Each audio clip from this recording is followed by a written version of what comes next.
just have to get some ice cream. How much is my money?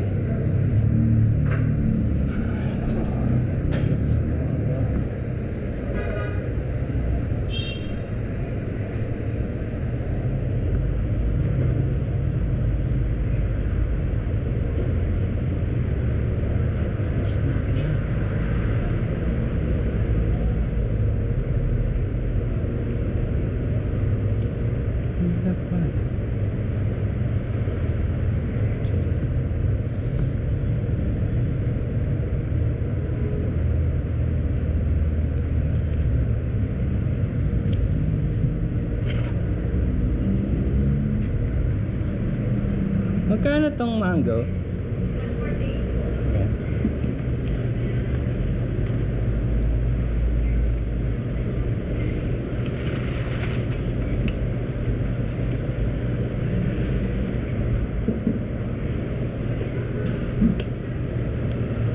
Thank you.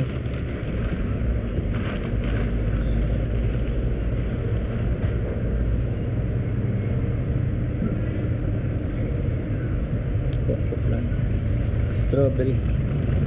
My favorite strawberry.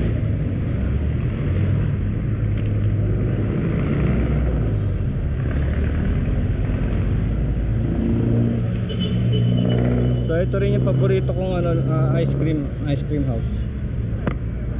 Yan. Pag hindi ice cream house,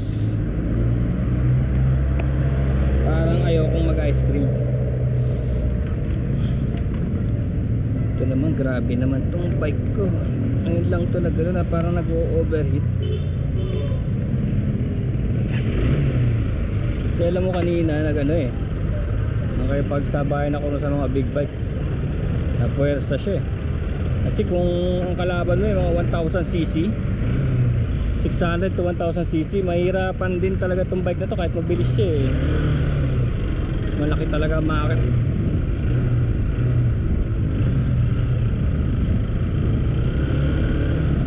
Talaga makina 1000cc. Ayos no. White chicken nandito, ice cream house. My daughter's birthday today, 23rd. So right on time, 15 minutes to lunch time. We're good. Ay wala na pala akong pera. Have to buy soft drinks. Labas na lang uli ako.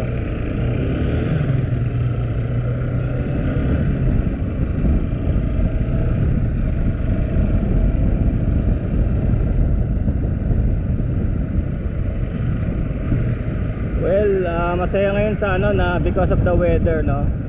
Ganda, nagpunta tayong Marilake, ganda yung weather.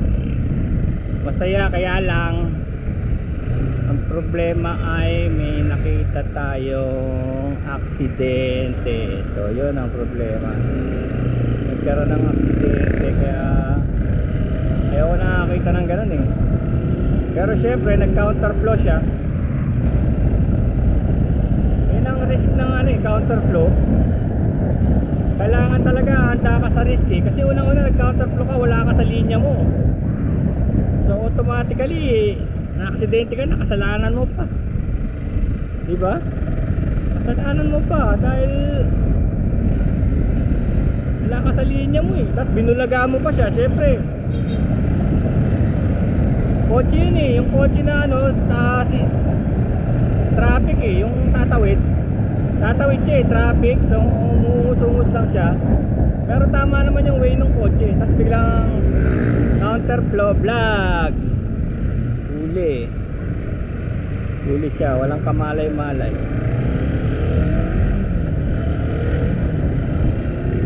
Walang kamalay-malay.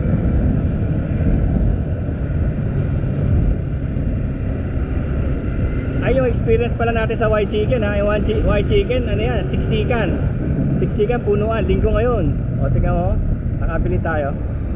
Wow, first customer pa yata tayo. O maraming mo order eh, pero online. Sandali lang yung manok na yan.